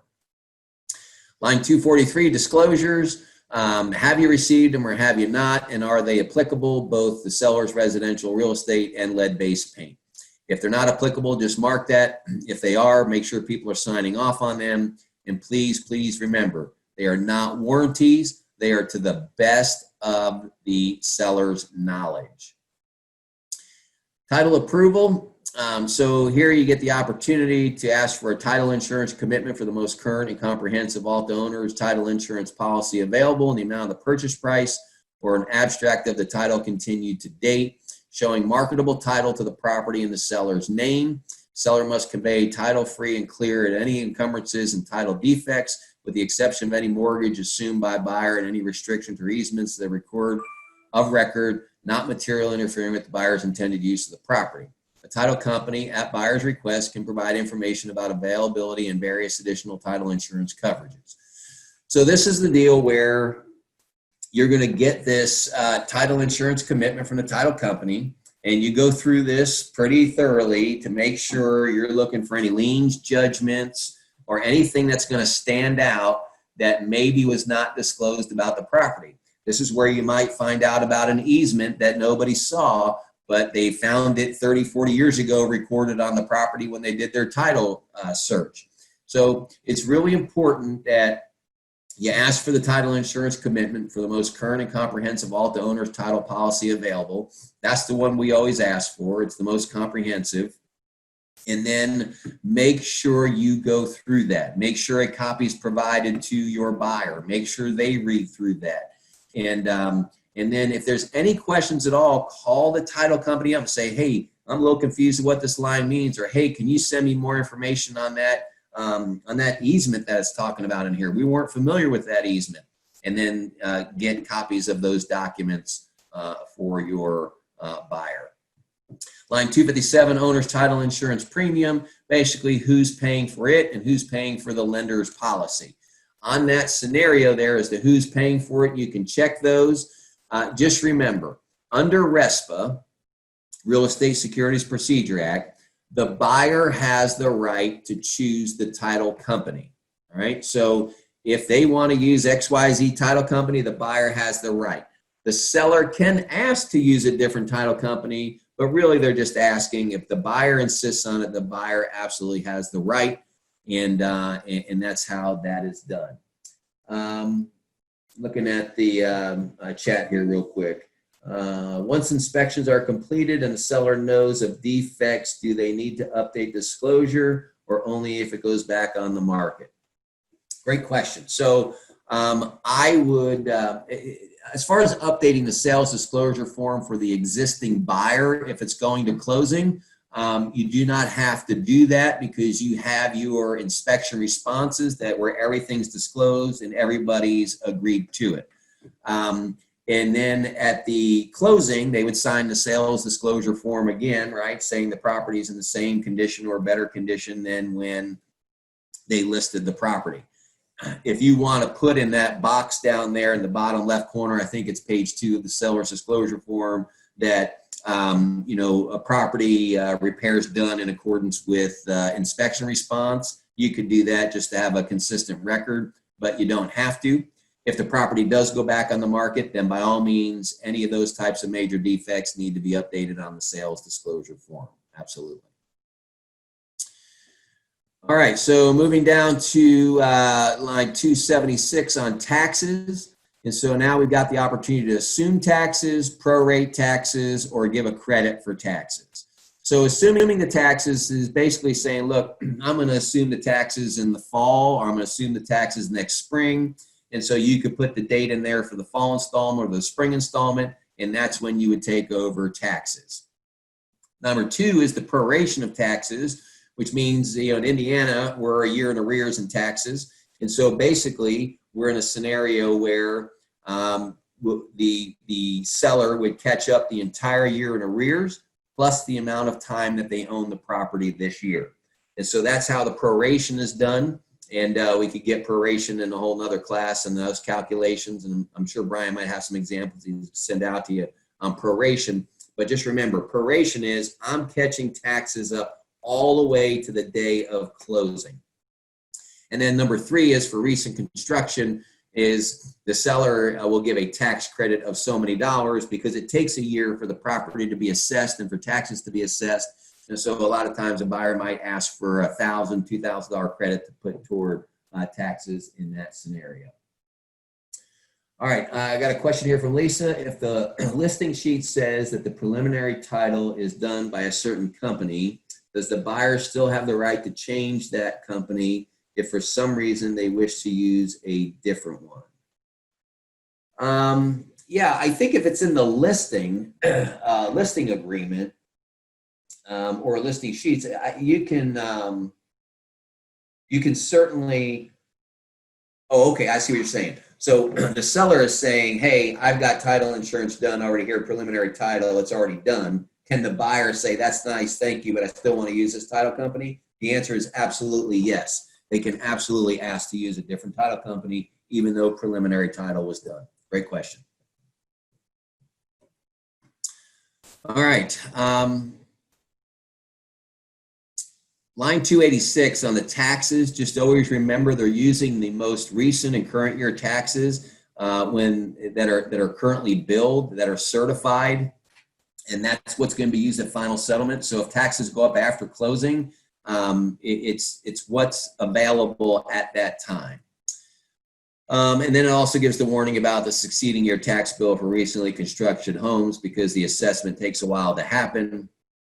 And then the buyer also acknowledges seller's tax exemptions and or credits may not be reflected in future tax bills. So you might have a seller who has a veteran's exemption that might not apply to your buyer. That exemption goes away, the taxes might be higher. And then the buyer may apply for current year exemptions credits at or after closing. So make sure they keep their homestead and those sorts of things on there. Line 308, time is of the essence. Time period specified in this agreement and any subsequent addenda. The purchase agreement or calendar days shall expire at 11:59 p.m. on the date stated unless the parties agree in writing different. So time is of the essence on any and all purchase agreements. And what does time is of the essence mean? It means, listen, you submit an offer to somebody, they need to present that offer timely. An agent can't make a decision to say, oh, I'm expecting 3 or 4 offers. I'll just wait to collect them all over the next 24 hours and then present them to my seller. No, time is of the essence. The law requires it to be presented as soon as possible. And in today's day and age of technology, it can be presented pretty darn quick. You could text and say, hey, I got an offer on your house. You can text the seller. You can email it to them and get it in front of people pretty quickly. Got a question here from Julie. If the seller did not fill out seller's disclosure because they were heirs and don't know anything, is that acceptable or will there be an issue home being sold as is and I'm a buyer's agent? So in a situation where somebody who has not lived in the house, they are heirs to the property and they just inherited this property, a sales disclosure form is not required in that scenario. So, you're going to be extra vigilant with your buyer from an inspection standpoint and make sure that they understand that, hey, look, these people aren't here. That's why they've never lived here. That's why they're not filling this out because they don't have any knowledge pertaining to the property. So that is perfectly acceptable in that situation. Line 312, note the seller and buyer have the right to withdraw any offer or counteroffer prior to written acceptance and delivery of such counteroffer. So this is another important thing. A lot of times people get confused on this. They think, well, I submitted an offer. I gave them until 8 o'clock tonight. They can't do anything with any other offers. Not true. They can. A lot of times people think, well, I counteroffered them and gave them until noon tomorrow. And so, the counter offers, the seller gave me as a buyer counter offer noon tomorrow. I'm in first place until noon tomorrow. No, another offer could come in between now and noon tomorrow, and they could decide they want to accept that offer and send us a notice that they're withdrawing our counter offer. So we could get withdrawn at a moment's notice. We're out. They accept another offer. Make sure you're explaining this to buyers and sellers. They don't understand that. A lot of times you'll call the buyer and say, hey, they gave us till noon tomorrow. And to respond, they came back at $150,000. And your buyer thinks, well, I got till noon tomorrow. No, you really don't. They're giving you the courtesy of waiting that long if you choose to, but you don't have till noon tomorrow if somebody else wants that to happen. So please make sure time is of the essence. Explain those timelines, that they're not guaranteed and they're not you only during that time period. The property's still on the market, the property's still available, the seller can still entertain other offers. Same thing with a seller. If a buyer writes an offer, gives you till 8 p.m. tonight, at 5 o'clock, the buyer could just withdraw the offer, and the seller goes, wait, you gave me till 8. How come? Wait a second. No, sorry about your luck. You didn't have to wait till 8 o'clock. I gave you till 8. You just waited a little too long. I'm out. So keep those things in mind when you're explaining to your buyers and sellers. Homeowners Association, make sure if there are covenants that you are getting them to your folks. Line 316 tells you how many days after acceptance for those to be delivered. You've got to have an opportunity for your buyer to review those to make sure they're comfortable with them. And that's why line 321 gives you the opportunity to say within so many days of receipt of the documents that if I don't make a written response, they're deemed acceptable to me. If I do make a written response, then, hey, this isn't working for me and here's why. And then you get to refund the money promptly. If there's any approval of sale required by the association, that will be obtained within so many days after the buyer's approval of the documents. So that's not really that much heard of anymore, but it is still out there. And so just make sure that people understand that A, I need a copy of the covenants, B, I get them within so many days and have so many days to respond. And, again, you can put whatever you want in there. For me, I generally use 5 and 5. Tends to work out pretty well. We can get copies of covenants pretty quick. We can get them read pretty quick and get a response pretty quick.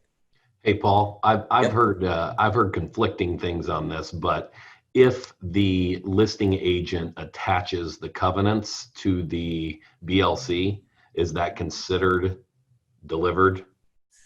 Yeah, so I would consider it delivered because as the other agent, it's in there, it's in the system, it's an attached document, and so I have that, and I should be printing that with all documents to present to my buyer.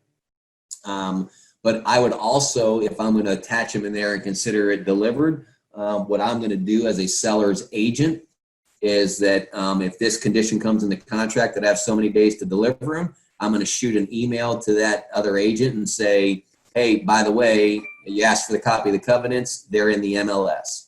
And then you've got a document in your file saying, look, I told you where they were delivered to you. All right. And then you have that bold line 329 where buyer acknowledges that in every neighborhood there are conditions which others might find objectionable. Buyer shall therefore be responsible to become fully acquainted with the neighborhood and any other off-site conditions that could affect the property. And so, guys, you'll find all kinds of strange things in covenants. It's really important that your folks go through them so there's no surprises. Line 333 is attorney's fees. Basically, it's the prevailing party language here in any equitable proceedings. So make sure people understand that. This isn't one of the deals where you just get willy-nilly file lawsuits. You might file one, you might lose, and you might have to pay some attorney fees on top of that, all right? And then we've got a lot of additional provisions here, and I won't read every single word of these, but we'll just highlight them so that you're familiar with them. And so any of the prorations on anything, whether it's taxes, rents, insurance, all that sort of thing, will be computed to the day immediately prior to the closing. So that's important to understand. They have things in here about underground mining has occurred in Indiana, and there is insurance for that. So we're not responsible for verifying that type of information. If somebody's concerned about an area where there might be doing some underground mining, they can get insurance. As far as meth goes, there are properties where meth has been made. There's now a website where people can go and check to see if that property ever was a meth house. Number 4, the Indiana Sheriff's Sex Offender Registry. People can go there and check and see if there's any registered sex offenders in the area. So those are 2 websites that you can point out for people to check out. Yeah. And just remember on both of those items, we're not responsible for either one. We don't have to verify that information. That information is out there for the public to go and review. Conveyance of the property will be by general warranty deed or by blank. So if it's going to be conveyed by some other deed, that's where you would put that line. And so if it's going to be a special warranty deed, then you would put special warranty deed and explain why it's going to be something other than a general warranty deed. If the seller is a foreign person, there may be a Foreign Investment in Real Property Tax Act, and then the seller would pay applicable tax obligation. And so I don't know how often you guys deal with that. We've never had to deal with any kind of a tax like that, but it is in there. Any notice required or permitted to be delivered shall be deemed received when personally delivered, transmitted electronically or digitally, or sent by express courier, post office, prepaid, certified, any way you send it, to seller or buyer or their designated agent of either party. So keep in mind, if I receive an acceptance of an offer as an agent, that's delivery. I don't have to send it to my buyer for it to be considered delivered. If the seller sends me the acceptance, it is delivered if the agent receives it. Number 8, this agreement shall be construed in accordance with the laws of the state of Indiana. And so basically what they're saying is anything legally is going to be done here in Indiana. Even if your buyer is from somewhere other than Indiana, we're doing everything legally here in our state. If in case a provision containing this agreement is held invalid, illegal, or unenforceable in any respect, the invalidity and illegality or unenforceability shall not affect other provisions of this agreement. So you can work out that issue without it tearing up the entire agreement. If there is something that is found to be unenforceable, you can still work through that issue is what they're saying. It doesn't make the whole thing bad, fix the part that's bad if everybody wants to. Number 10 is this is the whole agreement. There's no other agreement. There's nothing outside of this agreement. This is the agreement, and it cannot be changed without both parties agreeing to it. And then all rights and duties and obligations of the parties shall survive the passing of title to and the interest in the property. And so everybody has duties and rights and obligations going forward. And then brokers may refer buyer or seller to other professional service providers, vendors, including lenders, loans, brokers, all that kind of stuff. The parties agree that the brokers and their companies shall be released and held harmless in the event of claims disputes with any service provider. Lots of times people ask us, do we know people that do this, this, and this, and this? Yep, we do. Here they are.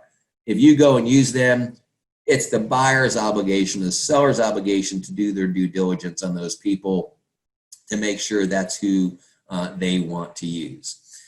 And then by signing below, all parties agree to the transaction. They acknowledge copies of the agreement. They acknowledge that any of the information will be published in the MLS and possibly the internet or advertising media.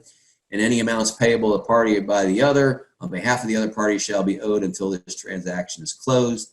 And then the buyer and seller consent to receive communications from broker via telephone, mail, text, fax, whatever communication everybody agrees to. And then if you are licensed or your client is licensed, make sure they put their license on line 390. And then we have further conditions.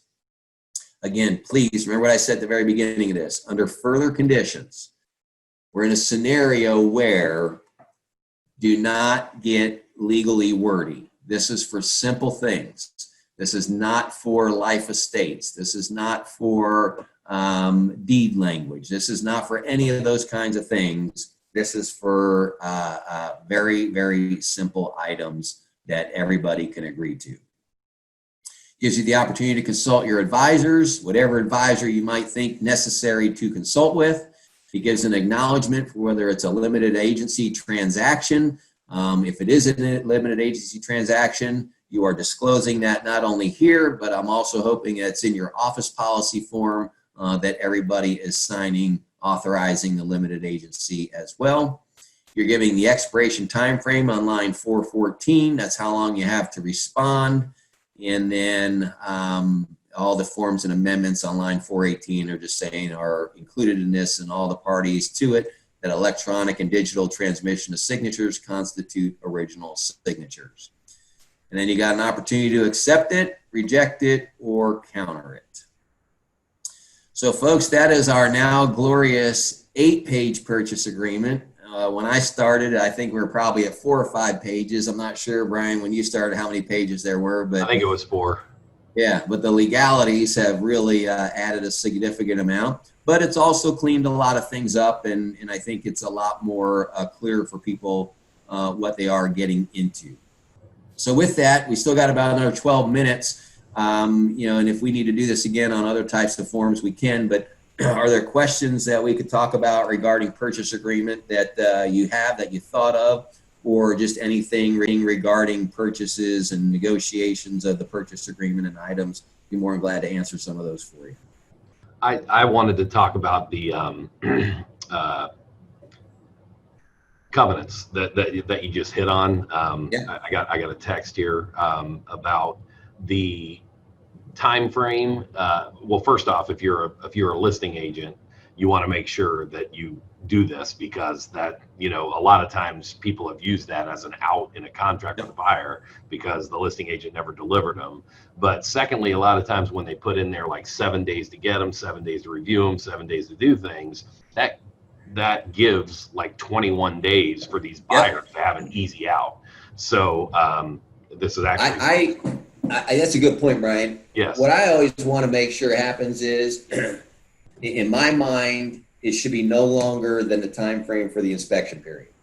Because if I'm willing to give you 2 weeks to inspect my property, 10 days, 14 days, whatever I'm willing to give you to do your inspections, I expect you to be reviewing the covenants as part of your, quote, inspection time period. So I mentally already said to myself, I'm taking my property off the market the next 2 weeks for these people to do their inspections, and I want to fit as much into that time period as I can. So if I get an offer and the covenant deal is 30 days out, no way. We're going to make that part of our counter offer, and I'm going to bring it down to a much shorter time period, because I'm not going to get caught 3 days before closing with some crazy covenant deal that you could have worked out a long time ago, or asked me questions about, and I could have went to the homeowner association and maybe got you approval for. So for example, we had a deal one time where the people wanted to put up a fence, and the type of fence they wanted to do was not approved under the covenants, but they had a very active association board. So they went and took it to the association board, showed them the type of fence they did want to do, and got an approval from the homeowners association to put that specific fence up, and then they ended up amending the covenants. So, but you could never get that done if you were finding this stuff out 3 days before closing.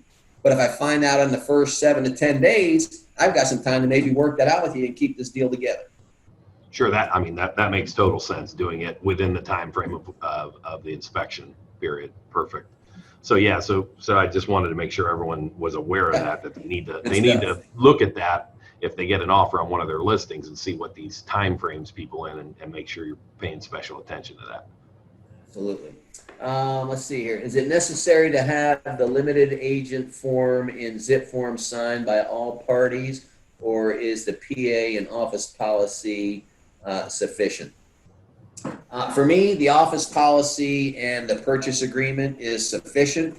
It's 2 places where I'm disclosing the same thing that the limited agency form discloses. And so that's sufficient, but I would never tell you not to use it, right? I mean, if you're going to go to limited agency and they sign another form, it's another one you get to pull out in a legal situation, go, come on, it's in the purchase agreement. You sign this form. It's in, it's more. I always tell people, when you're on the witness stand, whoever has the largest file usually wins.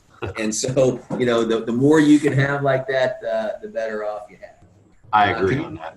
Can you go over the escalation clause? Since most offers are getting over list price, when's best to use it? The main areas on the top around the net proceeds. I think I can get through this, Brian. If you're good with it, I'll touch on this. Yeah. I think the meeting is scheduled to end at noon, so hopefully you don't get abruptly cut off. But yeah, I would think this has been probably the biggest request. I'll watch the clock, and I'll do a higher level overview than reading every single line here. Okay. So, escalation clauses are very popular and kind of important in this market with low inventory and multiple offer scenarios. And so basically what I'm saying with an escalation clause is, here's my offer, and I will beat any other offers that you get with your net proceeds by X amount of dollars.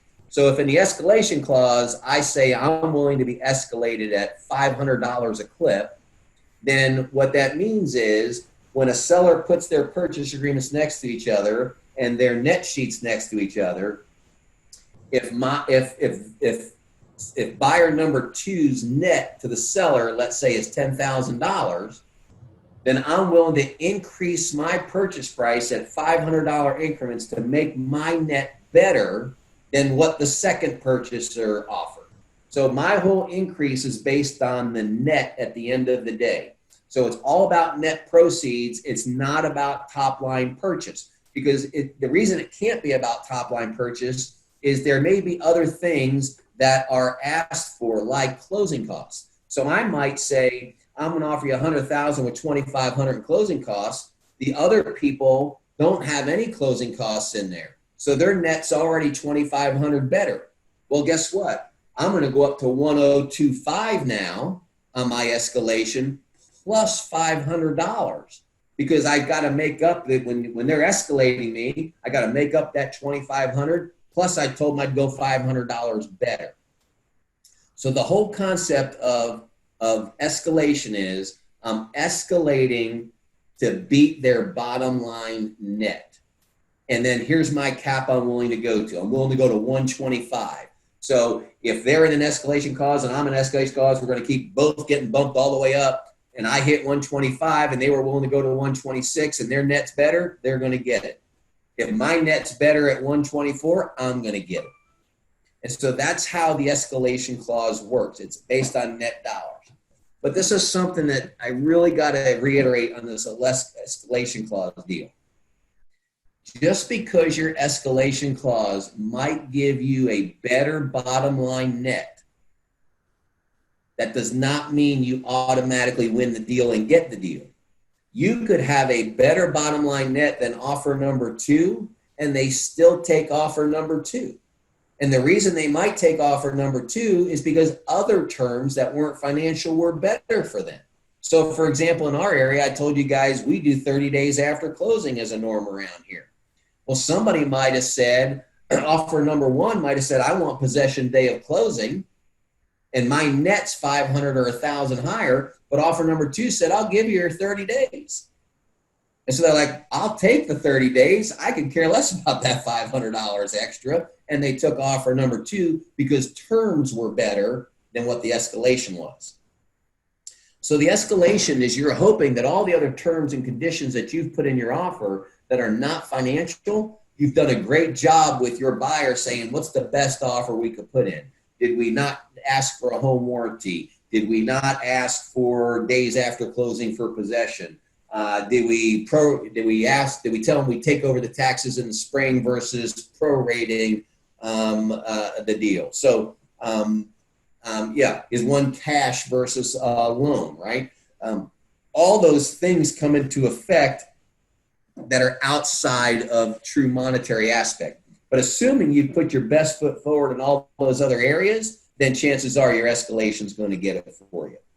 And the Paul, I just wanted to because I have had this situation. Obviously, we're in a lot of multiple offer situations, yep. And what the agents need to realize is that if you get 3 different offers and they all have escalation clauses and they're all very similar, but one of them's a cash offer and you like the idea of the cash offer, their cash offer waiving appraisal, you don't have to mess around with the escalation clause.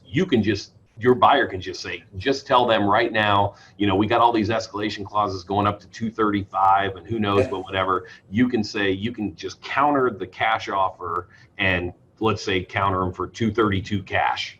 And be done with it, and then not even have to, like, people are trying to figure out the escalation clause, like, well, if they're offering this, they're this, what should we tell them? So yeah, a seller can take any offer they want that's on the table. They could choose to just negotiate with one of those offers. Right. They're under no obligation to counter the other offers. They're under no obligation to do any of that kind of stuff. So always remember that a seller gets to make those decisions. And I think that's very beneficial to understand and know that.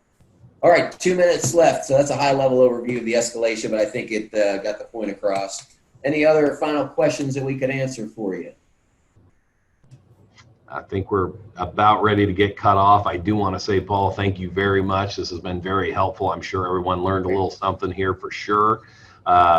My intention will be to have you back sometime in the future here for who knows, we'll figure out some ways, but I think you do a great job keeping everybody's attention, and we'll continue to help keep everyone educated. So appreciate it. Thank you guys for this opportunity. It's great to see everybody again, and I look forward to our next time together. Thank you. Paul.